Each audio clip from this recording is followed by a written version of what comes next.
Hey guys, I hope you guys are having a good day today. I don't know what I want to talk about today, but I'll probably ramble a bit and we'll see where that goes. Um, but I've noticed my inattention when I'm playing recently, and I'm noticing the large fear of seeing my own ignorance when I start to go deeper in hands and when I start to really deeply pay attention and I get to a flop, and rather than saying I have this hand and this is what I'm going to do and this is my strategy and click and I think he's doing that, I've started to try to think deeply about what my opponent has. And then there's also an extra layer simultaneously of what I think he's going to do with what he has and what I think he will arrive with and what he'll do with all these other hands and other nodes of the game tree. This is, pretty scary stuff. It's actually absolutely terrifying. It's far more terrifying than war. It's far more terrifying than a woman rejecting me. It's far more terrifying than getting into a physical fight. Because those things don't really go against my self-image. Those things don't really make me feel my own ignorance. But really trying to think about hands deeply, there are so many possibilities, and I can never have a clue as to what my opponent is doing, and all I can do is imagine that I'm winning based on the strategy that I'm playing, but actually I don't know what strategy my opponent's playing, and I can only make this information. Again, say there are on average 5 rigs at a table, 4.5 rigs at a table, and say on average we're all winning like 3 BB 100, and say some are winning a bit more, some are winning a bit less, say like 6, whatever, depends on the rake, depends on the opposition. Say we're winning more, say we're not playing Zoom, we're playing a regular table, and the recreational player is losing a bit more. And maybe even we're making a little bit of rake back as well. So say we're at 6 BB. Or whatever the case is. The recreational player is losing, say, 50 BB 100 pre-rake. Or 40 or something. It's very fundamental to be able to question every single assumption that we have without assuming that our assumption is a fact. Elon Musk, in a number of interviews, has spoken about thinking about things from first principle. Albert Einstein, who was very intelligent, the area that he did particularly well in was using his imagination to make thought experiments. He was not a fan of memorizing arbitrary things, but he was very good at running thought experiments and considering the outcomes of multiple possibilities. He ran a thought experiment on relativity for 10 years at his desk as a clerk. He could have been in the university. He could have started to memorize and play games. These political games, but he was more interested in his own thoughts about life, about whatever came up. It's not like thoughts about me. What the fuck does that mean? That doesn't mean anything. Self-referential thought doesn't have any meaning, right? So we're playing a poker game, or we're thinking about relativity, or we're thinking about whatever idea we have. But I like poker more than anything, so I'll discuss poker. It's very important to understand the framework in which we're making decisions. It's very important to look at the framework in which decisions come out. Not, I believe this is the case. Well, why do I believe this is the case? It's not an objective fact.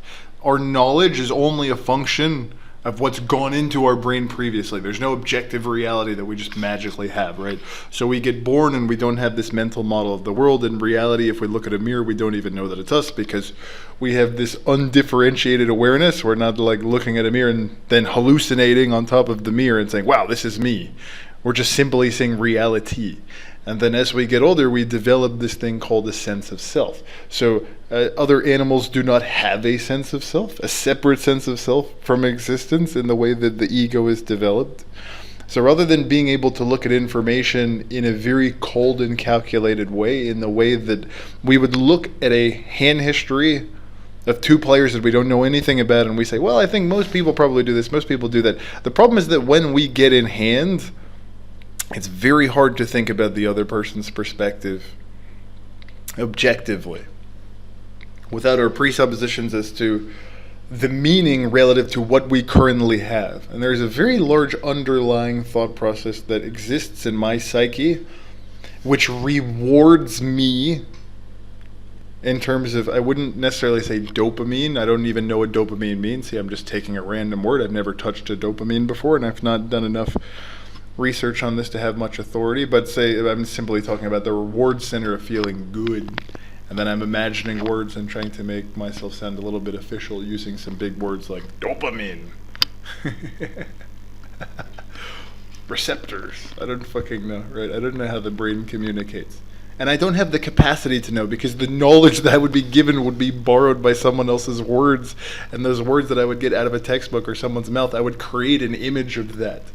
It's not like I would experience this dopamine directly. I could only imagine that reinforcing my previous beliefs is something that is one of the rewards that the nervous system essentially gives. It's sort of like a survival mechanism, like, I'm eating food, I'm getting rewarded. Oh, I'm sleeping, I'm getting rewarded.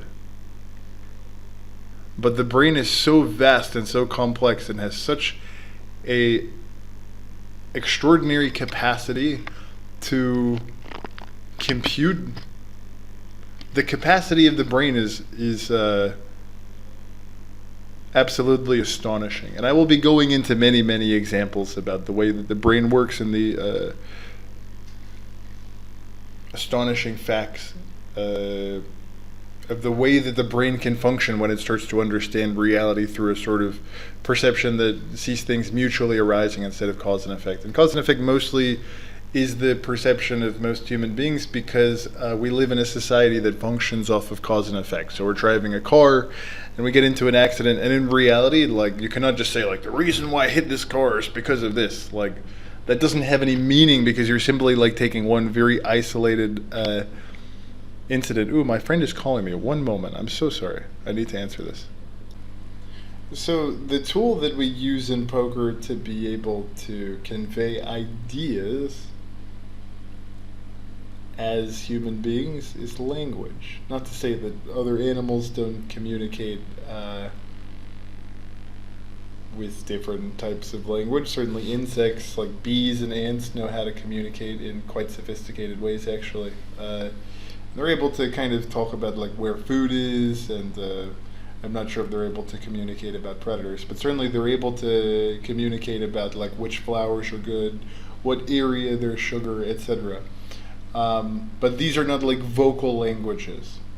And there are a lot of different animals, including different types of apes. We are Homo sapiens, which are a type of monkey. We have more like vocal languages. So essentially the cognitive revolution for human beings happened probably about 50,000 years ago, somewhere between like 25 and 100,000 years ago. It's quite hard to say, but this is what's considered as the cognitive revolution. And there's an idea that essentially there were mutations in the genetics of Homo sapiens, and we were able to start to communicate in vastly more complex ways, to be able to communicate ideas more than just simply, this is a lion, watch out. In fact, there are a lot of different studies where they show how animals, which we didn't necessarily evolve from, but we could say apes actually, which we did evolve from chimpanzees, they're able to communicate about watch out, there's a lion, simply through different types of like squeaks. And they're able to communicate in incredibly complex ways. There have been scientists who have gone and played certain recordings of monkeys to a group of monkeys, and when playing the recording, the monkeys retreated into a tree. So the meaning of this sound was essentially, be careful or something. Maybe like there's like a lion, I don't know what their word for lion is, or predator or danger. I'm not sure if they're able to differentiate the different types of danger. We don't really know that. But then there are also other types of calls that scientists have recorded where they are quite happy to frolic and play and be fun. So they have different ways of communicating. But the thing is that this language, when we go into poker, poker is not one-dimensional. And the language that we use is always self-created, even if we all agree that this is a tree. The perceiver's knowledge about the tree is his own knowledge. It's not objective knowledge. And if you only have a limited idea about trees, and I say the word tree, your mental model of the word tree will come up. Same if I say the word check raise. Same if I say the word six max no limit hold'em. Your idea of what that is, the meaning, will certainly be different than your opponent's. So repeating different phrases with language when we discuss poker is generally not a particularly effective method. I mean, even a parrot can basically repeat anything that Da Vinci said, Einstein said.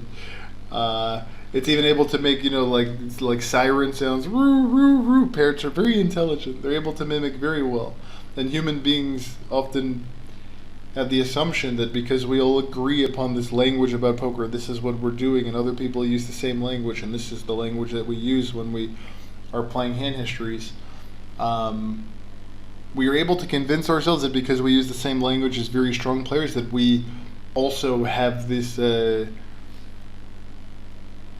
strong perception or this strong schema of how money moves across the table in poker, or how poker works. And this is kind of the thing that I want to dive into a bit. So one relatively important thing to consider is the fact that essentially Homo sapiens are social animals. And the primary thing that monkeys actually do in order to survive, or one of the key components to reproduce and stuff like that, is being able to communicate about different dangers, is being able to communicate about ideas in the future. And essentially, I would say that probably my experience is that I'm far more interested in, when I'm listening to poker, I'm far more interested in watching a poker video by Doug Polk about drama and gossip than I am in watching an actual poker theory video, or going and opening Pio Solver myself and really thinking about strategies and trying to understand the game deeper. My belief is that if I watch some sort of poker drama, this will actually make me better at poker, because I will listen to higher stakes poker players, or I don't really know if I view it for entertainment, but this is one of the mechanisms that's within me. And actually I would say that basically gossip is evolved kind of as a means of sharing information about the world, and it's very important to be able to convey this information. It's one of the ways that we actually get socialized when we're quite young, but I think it's very important to understand simply how vast and complex the brain is, because these different dramas that I'm interested in, it takes a significant amount of brain power to even watch the news and be able to create a context for what's being said, to be able to create knowledge. It's not like they're giving us knowledge, right? They're saying words, and then we are creating the meaning of everything that they are saying.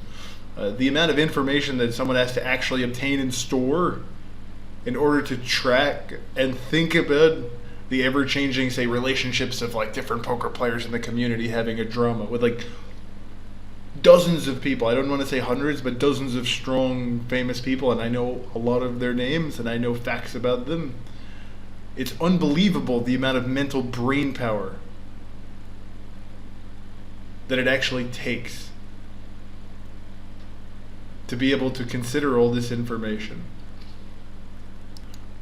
For instance, if we have, say, 50 different high-stakes poker players throughout time, including the guys today, very strong players, and say 10 years ago. Say I have 50 players that are my favorites or whatever, or that I've thought about. This combination, if you think about the amount of people that can be at a table, or if we're just talking about drama and not strategy, the amount of different dramas that could come up just with one-on-one type of feuds and different stuff is Tom Dwan better, or is Victor Blom better? But this always gets made. There are always different dramas.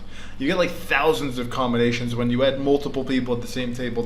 You get like millions of combinations of possible scenarios that end up coming up, and our brains are the ones that are processing the meaning of what we're watching.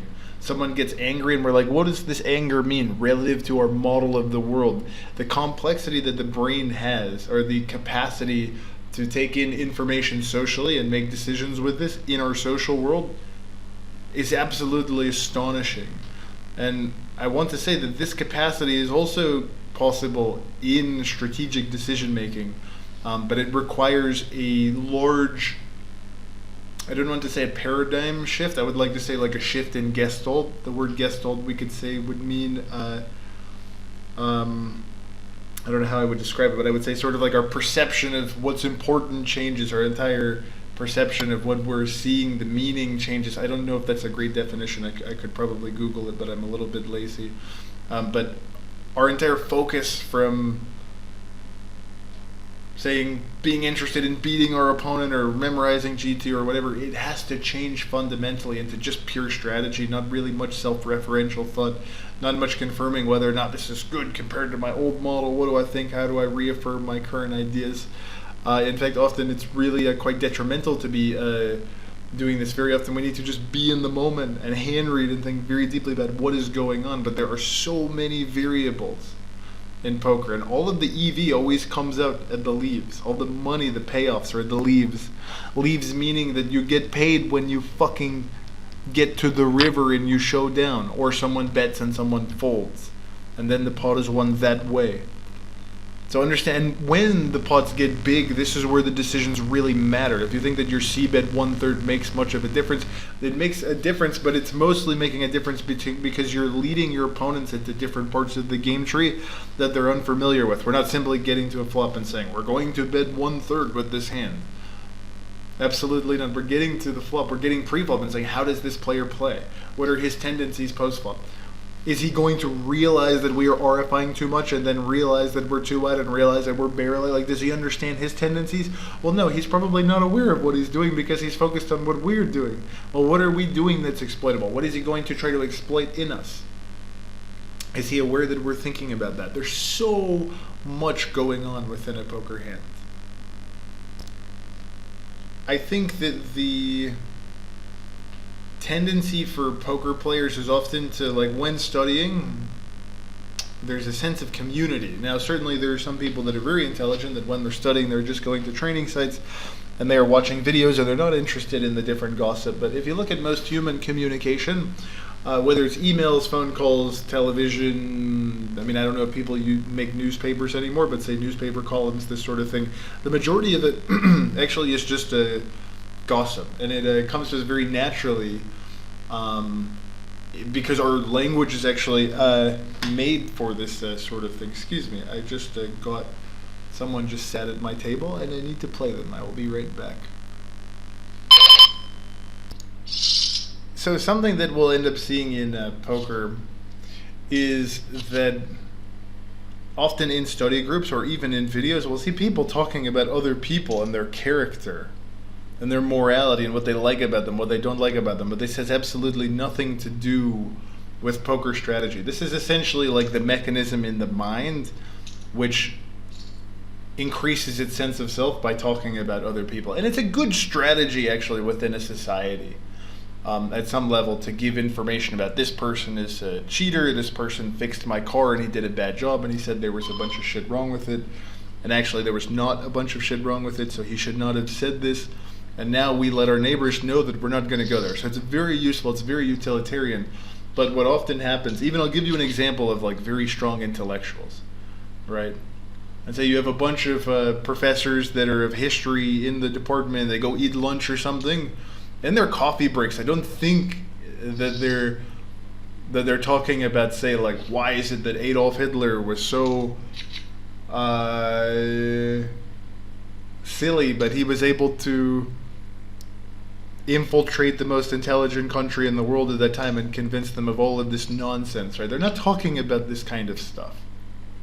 More often they're talking about like the other professor who is caught fucking his student in the bathroom, right? That's much more interesting. I would much rather talk about that than poker, than history. I don't know why. It's because it's interesting. But this mechanism within is it's very, very important to realize that this is not actually helpful for strategy, and actually it's a very large waste of energy and time. And when we are playing our opponents, we often create sort of mental characters of who we think they are, and we may view them as sort of someone who we don't like, or we like, or that creates pain for us or not, or that we want to avoid, but this really has very little to do with strategy. Certainly we can say that, okay, well, we don't want to play with them, or we don't like them, but we need to be very articulate about what it is within their game tree that we think they are doing wrong and how we can actually exploit it. This is like very important to go about specifics. We cannot just go and say, well, these people are fighting with the dean and with the department, and I can't believe that this guy said that. We're just talking about rumors, and it's not poker. It's basically for recreational players or poker players who are not really, really deeply trying to improve, which I think is very important. And I think that there's a lion near the river or whatever, or there's a fucking group of predators that are going to get us, so we want to be able to transmit this information to another person. Very logical for a human being, but unfortunately when it comes to strategy, this kind of stuff we need to really think about avoiding, and thinking very deeply about the meaning of different strategic options and play, and etc., etc. Now, basically, to understand our history, nature, psychology, which is the most important aspect. That's why I'm talking about this. I think it's important to take a look at our hunter-gatherer ancestors and the entire history of our species over the last 3 million years, certainly the last 100,000 years. Unfortunately, over the last 200 years, most human beings have obtained their meals basically as laborers, or workers or whatever, and then they go to the supermarket and they get it. But in the last 10, 15,000 years, maybe even up to 30, but really more like 10,000, the majority of people were basically just farmers or herders, having cattle, animals, eating them. And then only in the last 100, 200 years, things have changed significantly. So I think that basically evolutionary psychology at least makes the argument that basically our social and our psychological characteristics of today are very, very much shaped by these hunter-gatherer days that we had, even before we started farming, for the last 3 million years. And I think it's a very interesting idea, the fact that human beings actually, I don't know about many countries, I don't think North Korea, but for example, where I'm from in America, a lot of people are gorging on very poor food for their body that's not really doing good for them. Actually very sugary, terrible shit, and they're eating 6 Ben & Jerry's ice creams at night, and they're eating a big Coke, and of course this is not the case, but if you look at the statistics of obesity, it will say a lot. And it's not for a random reason. Because if someone, say 50,000 years ago, some beautiful woman with beautiful breasts who wasn't wearing a bra, was walking out and scavenging in the forest, maybe even she was bare butt naked, that would be lovely, right? And she found a tree of apples, or a tree of very sugary fruit. She doesn't have Snickers bars, keep in mind. The most intelligent thing would be to eat them all right now, because we don't know that they're going to be here later. So this is hardwired into our DNA. And evolutionary psychology mostly speaks about this idea in regards to aspects of our life, like our bodies, but I want to talk about how this influences our desire to acquire knowledge. Now, we could say that this is much more philosophical, and it has to do with our individualistic? I can't even talk. That was funny. Our individualistic... I still can't say it. Someone will have to help me. But this kind of society that puts a lot of weight into the idea that we need to be very successful. We need to be very good. We are the one that is, if we are not doing very well, we are the reason why we are bad. Actually, probably about 500 years ago, culturally, it didn't really matter. If we were born into a place, it's not like we were going to get out. This is just the way it is. So there was not such a moral responsibility, feeling like we are bad people if we don't study. We are bad people if we're not getting better at poker, etc., or at life in general. Now there's a lot more shame, and there's a lot more incentive to try to study at poker and get better. And this mostly comes from the pressure that our society gives us. And I would like to make the argument that this belief that we acquire more knowledge is simply coming from the idea that more knowledge will actually serve us when it comes to poker. And I would make the argument that actually, starting from first principle, thinking about the game very deeply from the perspective of what are we actually trying to accomplish first. This is very important. This is absolutely fundamental to any sort of problem solving. Not simply going to training sites and saying, wow, like listening to our own mind. I'm on this board and this guy does this, I should do that. No, but really trying to understand the game and its vastness and its complexity. Not simply grabbing any problem that seems interesting and trying to solve that, but trying to create a framework in which to think about the game holistically. And we have to think about the game backwards whenever we think about the game. It is a 4-street game if we're playing No Limit, and we're not talking about a toy game. The biggest payoffs are always in the river, so we need to be thinking at the absolute beginning of every single hand, how are our opponents playing in these nodes? But if we ourselves have to look at how we are playing, it might cause us very large amounts of grief to say, wow, we are always over bluffing in this situation, or we are always under bluffing, or we're always doing this or always doing that. A very important part of improving at poker is actually looking at our own strategies and trying to see what we can do about our own strategies to exploit our own strategies. Because the other strategy is not something that's real, it's just an idea in our mind about what they're doing, but there's no objective way to know what their strategy is. Again, Homo sapiens can access reality through 5 sense perceptions. So touching, tasting, feeling, I think touching and feeling are the same thing. So I'm going to miss one here. Smelling, hearing, something like that. There's something else, right? Seeing, I don't know. But you get the idea. We cannot like jump into our opponent's mind and know what they're doing. And very often this is the deluded mind, where we think, yeah, our opponent definitely doesn't know what we're doing. But how do we know that we know what our opponent is doing? How do we have so much confidence? So this is what in spirituality would be called the ego. In psychology would also maybe would be called the ego or cognitive bias or whatever. This part of ourselves that doesn't really want to see our own irrationality and our own illogical nature. So one thing to say about like human beings is basically like the way that humans come into this world relative to other animals. It's almost as if we come out like I don't know if wax can be shaped into a candle. I'm not sure of how that works, or like glass coming out of an oven. That can be spun, it can be stretched, it can be shaped to a kind of crazy degree of creativity or freedom or whatever, however you would call that. This is actually the way, this is like the human brain. This is the way that we're able to kind of convince someone to be a capitalist or a communist or a Jew or a Christian or a Muslim. Peace-loving, war-loving, wanting conflict, not wanting conflict, vegetarian, etc. Like all these different kind of identities.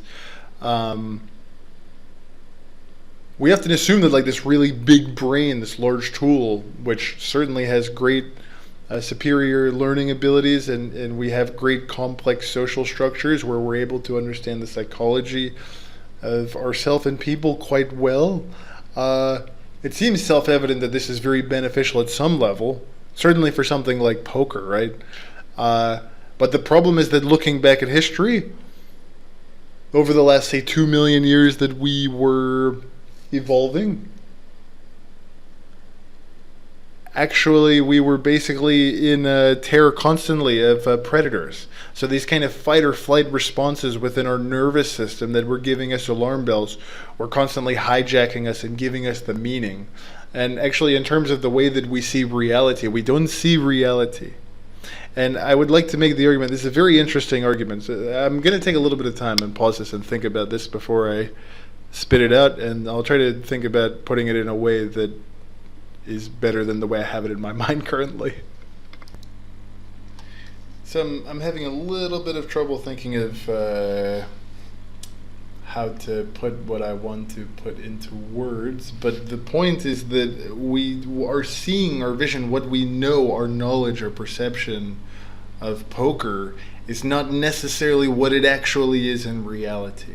It simply is our perception. It's a shortcut for us to be able to say, yes, this is definitely the case, but in reality it's actually just kind of like a model that we've created.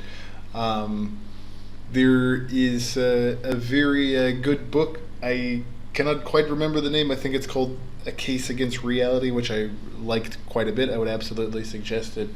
And one of the main blocks, one of the main building blocks of this dude's argument is that evolutionary game theory essentially shows or models interactions between different, say, lives in an environment, in an ecosystem, and it basically proves that fitness beats truth. And this is very important, that our perceptions based on evolution do not actually incentivize us to know the truth. And I'll use the example, if I can remember it correctly, from the book that he gave, but essentially he told us to look at a population of two different types of bird, a predator and a non-predator. And the model will basically stipulate what percentage of the population is going to be predators and what percentage is going to be prey. And between those, say the predators get certain points for certain interactions. Say that a hawk or an eagle will end up getting points when it sees a pigeon or a seagull. But when two seagulls meet each other, they will basically they will both get points. When the seagull meets this eagle, he's going to die. He's going to lose points. So basically the weaker birds, they don't fight when they actually encounter these predators. So they lose points. But when they meet and they make peace with their friends, they get points. And when the predators meet each other, they will both lose points. And using this kind of model, basically the argument is that we can tally up how many points a hawk and a pigeon have. And we can see the overall interactions. And for instance, we can make some models to show that the doves actually end up better off than the hawks if the percentage of the population it exceeds a certain number.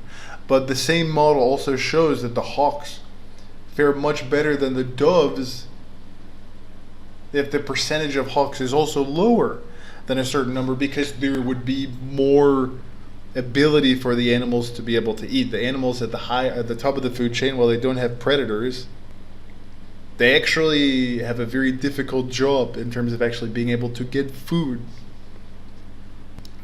And so basically these predator to prey ratios stabilize at certain proportions within the environment. And say we're talking about 20% predators and 80% prey. Evolutionary game theory basically can be used to model the different traits and strategies that fare well in terms of reproductive fitness. And reproductive fitness is the way that we're biologically wired to make decisions. And this machine that we are using is certainly not separate from our poker decision making. And it's very, very important to understand that what we necessarily think about is just a model, it's just a collection of thoughts. When we think our opponent is doing this, it is the derivative of our knowledge. It is not an objective fact. And this is what happens in poker. We need to start questioning our own knowledge. We need to spend time not necessarily with solvers, not necessarily in study groups, but we need to spend time simply sitting after a poker session for an hour or two and thinking about the hands that we played. In fact, if we have a printer, print them up. If we only have the hand history, then spend 2 hours with the hand history, an hour with the hand history, but no external sources other than your brain and your own thinking. This is absolutely fundamental to actually expanding one's mind, because we have to start to delve in and understand the instrument that we are actually using to make decisions. So, anyways, they're. I'll tell a few jokes. Get a little bit lighthearted for a second. I'll try. One poker player said to another poker player at the table, You can't believe you called my bluff." And the absent-minded poker player said, "Bluff? I thought we were playing Old Maid."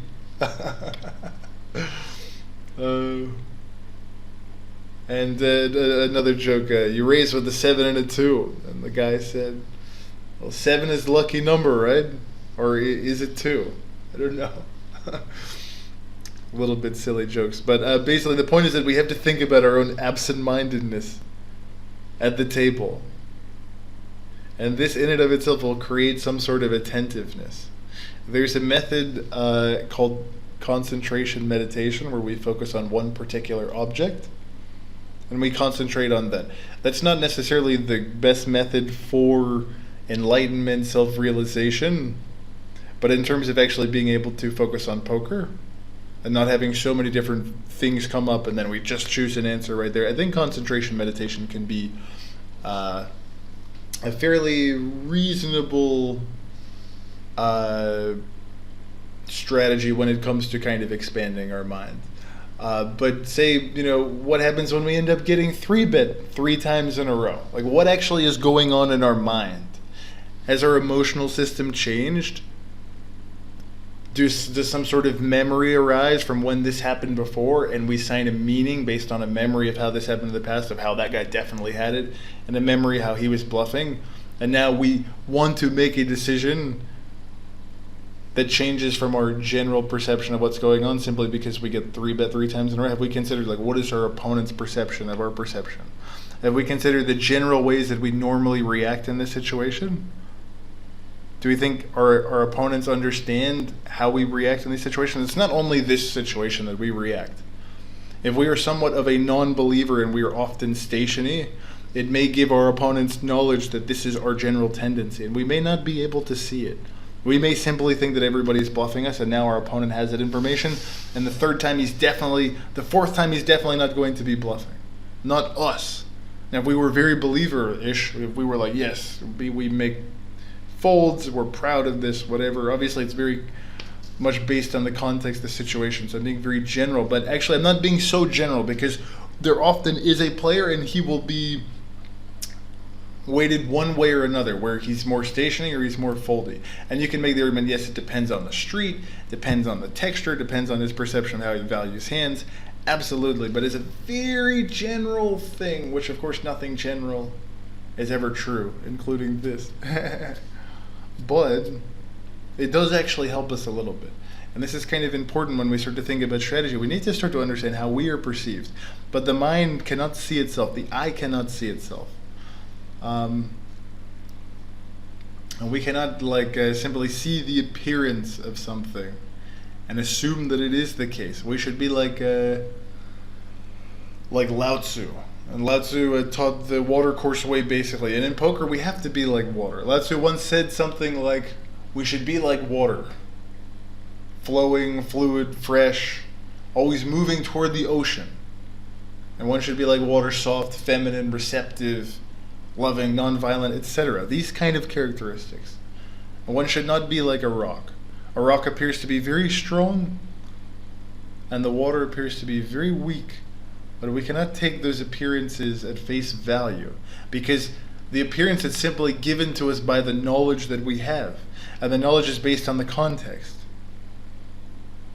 So we see in a fight, as a human being, maybe a rock is powerful, and maybe water is not so powerful. But in reality, the rock actually disappears against this very soft water, this very masculine, hard, strong rock. This male mind, this very aggressive mind. Rather than considering how to get EV from the table, our mind becomes very obsessed with some regular who's played back recently. We're not thinking about how are we going to maximize our EV against this fish. We're not looking at hands every single showdown that this recreational player has played. He's losing 35 BB, 100. The reg is winning 3. Our focus should be on the rec. But we are trained to look out for threats against their survival, which is no different than we were when we were in the savannah 2 million years ago. It's no different. The problem is that the brain does not understand which problems to focus on, because the threat sensor comes on. This guy is 3-betting me, and I'm hyper focused on that. But there's so many scenarios, infinite scenarios, where it's better where we are just going to be exploited by regulars constantly, because the way that we exploit fish, or the way that we make EV, simply involves being exploitable. And often we are going to directly be exploited by a very small amount of their hands, maybe 1-2% that they're going to adjust, and maybe they'll make a minuscule amount of EV against us a bit more. But then we're taking that much more from the recreational player. But it's very hard for people to understand that, like, where's the money coming from? Where's the EV actually coming from? We must understand where our EV comes from. If we get 3-bet too often, we don't need to feel like we need to do something about it. We actually need to investigate our own reaction. Not simply look at an RNG and say, well, this is the optimal 4-bet frequency. In fact, maybe they're never 3-bet bluffing in this situation. They're always doing it because of their perception, but there's always more that we can think about. And this whole thing is about understanding our opponent's psychology. What would be very foolish was just 4-bet this guy because we're fucking mad that he 3-bet. That would be absolutely nonsensical, silly. At least you have to think very consciously. But what happens is that the emotional system gets hijacked, and these higher level brain functions momentarily get sort of stolen. We don't even have the capacity to think about poker in these terms. And the reason why we get hijacked is because we get told that certain things, like being bullied, getting 3-bet, being told that we're not good, being told that this is how we're being exploited, whatever the case is, we're told that these things actually matter. We're told that respect matters, insults matters. And this has absolutely nothing to do with our decisions. We see a very smart, tight recreational player that generally doesn't give up too much, but he thinks someone is pushing him around. And he does some very erratic shit. And it plays right into the hands of his opponent, who already knows that he's not going to run a bluff into this guy because he's bet last time and he folded the river, and he knows that this time the rec is going to be interested in calling. And now this whale just calls down second pair for like 150 big blinds. And we've only just triple barreled top pair, top kicker or something. And we also know that this guy generally raises all his good hands on the flop or the turn. So our top pair, top kicker is very good. These are so many situations that we can miss by just assuming this is GTO, this is GTO. This wanting to take a stand that the recreational player wants to do has absolutely nothing to do with strategy. But the recreational player has a very hard time differentiating between what's important to think about and what's not relevant. But the idea is, we've been 3-bet, we bluffed last time. We don't want him to get away with it next time. This is not strategy. In fact, they might not even be thinking about strategy. They might be thinking in terms of winning a hand. Water is very, very feminine. Water is very soft. Water is very loving, non-aggressive. But the non-aggressive wins, and I don't mean in terms of your betting patterns. I mean in terms of your perception of the way that people think. It's about the way that we perceive reality. It's about the way that we are taught to look for potential threat, even when there is none. Or if there is none, we need to be able to evaluate it correctly. But this hijacking that we have, mostly due to being monkeys for millions of years and being hunted by bigger predators, our survival mechanism is to have these massive fight or flight responses when we face threat. The problem is that we are not able to necessarily differentiate. Certainly a recreational player that doesn't have the knowledge past his ordinary world thing where someone bullies him, he wants to say, fuck you, take a stand, I'm going to scream. He doesn't understand that this is not strategy. This is not the way to play poker, but he's hijacked by his emotions because he's a slave of his emotions. In fact, I would say that more than 90-something% of people are a slave of their emotions, and all of these 90% of people will say, no, it's not me, it's someone else. And we all know people like that. But strategy and decisions have absolutely nothing to do with owning anybody. They have to do with understanding people's psychology and what's actually running the mechanism of that person. And most often what's running other people is their interest in proving something to the player that they're playing against. I made a big fold. I'm going to show you, even though I'm telling you that my strategy is that I don't think you're bluffing enough, I'm going to show you this fold. But because I feel as though I want to imagine you feeling insecure about the fact that I think you were under bluffing, I'm going to show you my strategy. I'm going to just torch. And I'm not even going to consider, well, what happens next time when you know that I did this? I am just so arrogant that I think you will never adjust, and I will show you that. This is not poker. This is not rationality. This is absolute nonsense. Why would you want to give your opponent information about what you're doing? Why would you want to show your cards? Are we insecure about what they're thinking about? Or do we think they're smarter than us? Are we afraid that they're thinking that they're smarter than us for making a fold or whatever the case is, and we want to show them? Or for making a bluff? Or for making a value bet, we want to show, see, we are better than you. We want to show you that we are better than you, even though better has nothing to do with any thoughts at all. It has to do with the decisions that we make. Very important. This is how the education system trains children. Children is to teach them to compare themselves to other people. Other people's outputs in the short term, and to make them feel bad if they don't do a good job based on arbitrary results. Can you remember Christopher Columbus's birthday? Shut the fuck up. Who gives a fuck? Let's actually think about something interesting like poker, right? But people are bullied to the point that they're made to feel inhumane if they make mistakes. So it's very hard to even open up to the possibility that there are no mistakes even possible in poker, because you cannot even know what's right. In order to say that something is a mistake, you have to be able to say that something is of higher value, and there's no way to prove anything. And I've said this many times, and it's very important to understand this fact. It's not a philosophical fact. It's a fact about the nature of reality, which you could argue is philosophy. I would argue is just reality. And philosophy is simply, well, there are many, many different branches of philosophy. But anyways, this is about the nature of reality. This is not a personal opinion. And this is how you produce a factory worker. This is how you produce someone that works at McDonald's and clicks a register or puts a hamburger on. You tell them you're very bad and you need to do a better job so we can make more money. They put ideas, money, ahead of real human lives.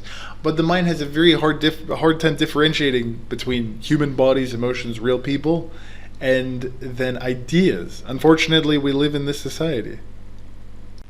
Now, one of the greatest strategies of the society is basically to get people to believe in ideas above their own well-being and get them to agree upon these ideas or myths collectively.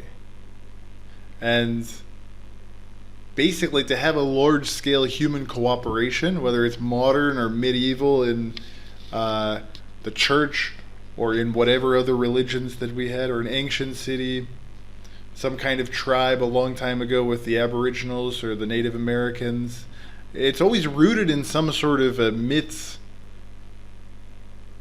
that only exist in the imagination, that are not real, they're just imagined. Obviously these myths are not real.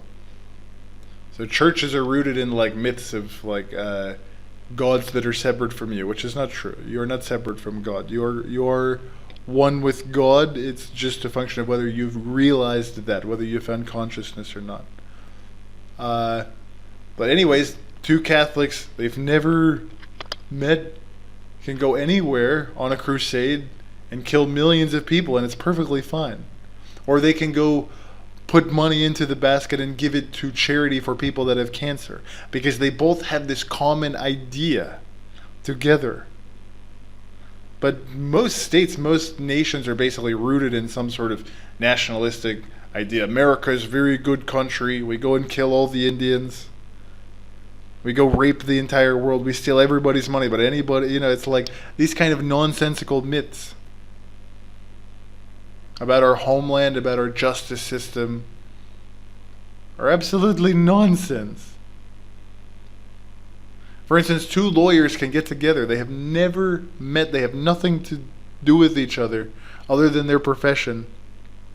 And nevertheless, they can combine their efforts to defend a complete stranger as well, because they both believe in the existence of laws, justice, human rights, money, And none of these things actually exist. All these things are ideas in the human mind. The problem is that the ordinary consciousness is actually believing in these ideas. And when it comes to poker and starting from first principle, in order to break anything down, you obviously have to differentiate idea from existential thing. All of these are simply stories that people invent to tell themselves there are no gods in the universe. There are no nations in reality. There's no money in reality. There's no human rights. There's no laws. There's no justice outside of one's imagination.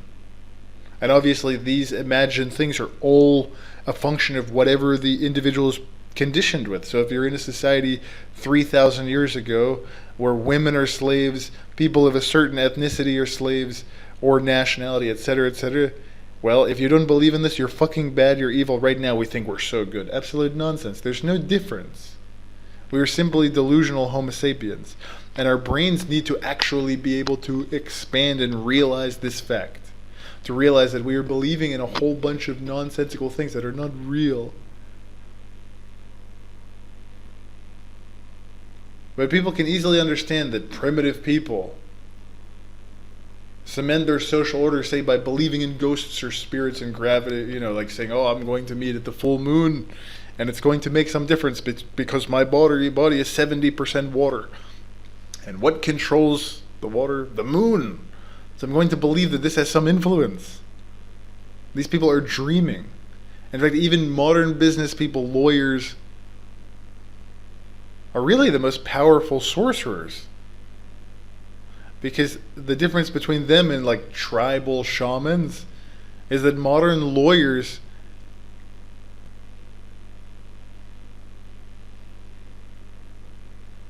they basically tell way more insane shit based on cause and effect, which doesn't work because cause and effect assumes that you put a billiard ball on the table and you say, well, how does this white ball smash into all the other ones and get it into a pocket? Well, of course, you hit your cue. Cause, effect. But no, how did this table even come into existence? How did these balls come into existence? How did you, who's hitting the cue? See, cause and effect cannot understand what it's actually inside of, the frame it's in. And that's what happens in mind expansion. We have to be able to go outside of the current box that we're in, but our eyes cannot see that we're in the box. So if somehow the American government says that this company has been giving secrets to whatever country, I don't really know how it would work. Right? Maybe there's some war, I think, in Russia, but I don't watch the news. And I think I heard someone tell me that like Starbucks, there are other companies that have gotten banned. Okay? So we think that this great business that actually exists is now no longer there. But really, like, what's happening is, like, it's factory workers, the people that are creating the plastic cups, the people that are actually in there, that are filling the coffee, etc., the shareholders that want to continue to make money. It's not like these things just vanish. But what happens is that there's no actual connection to the ideas about the company and physical reality. There may be bodies enacting agreements in the sky, but these are simply the collective imagination. And when it comes to poker, we cannot believe in the collective imagination. We have to be able to differentiate thought from reality. There is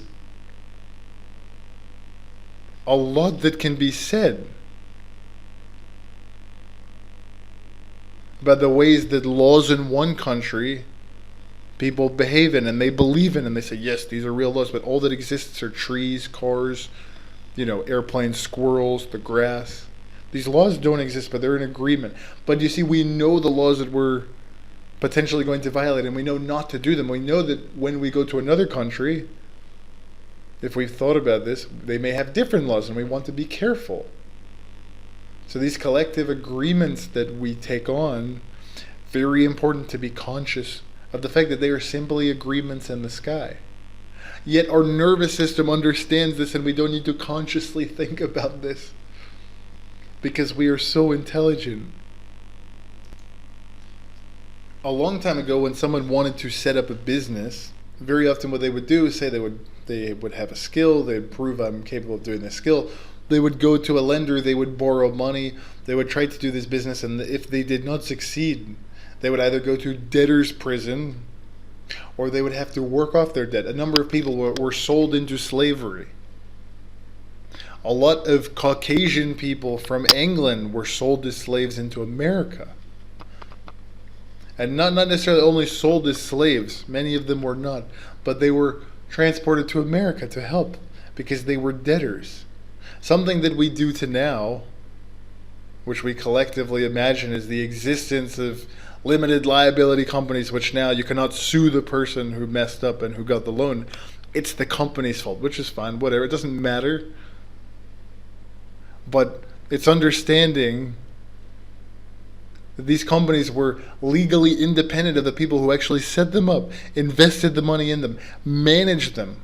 And over many centuries now, such companies actually have been in the main arena for the economy. In fact, even medicine is something that is now privatized in many countries. And these limited liability companies, these corporations,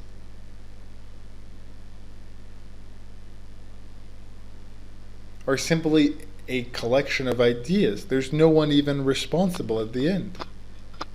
So we need to be able to differentiate the rules of the game from existential reality. We need to be able to differentiate the rules that we've been given, our perception or schema of poker, our past knowledge, with our opponent in front of us and the meaning of the opponent, what they think, how we can attempt to make money against them, not simply refer to past ideas and memories as to how we played before. We need to be very much in the moment. If we are still in a time-bound consciousness, it's going to be very challenging. So I'm going to end soon, and I would like to end with a Bruce Lee quote about water. He said, "Be like water making its way through cracks. Do not be assertive. Do not adjust to the object. And you will be able to find your way around it or through it. If nothing in you is rigid, outward things will disclose themselves." And this is absolutely the case. He also said, "Empty your mind, be formless, be shapeless like water." If you put water into a cup, it becomes the cup. If you put water into a bottle, it becomes the bottle. If you put it into a teapot, it is the teapot.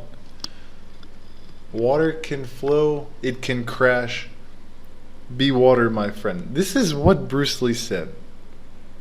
And Bruce Lee was not only an incredible martial artist, but he was also a very wise, very good philosopher.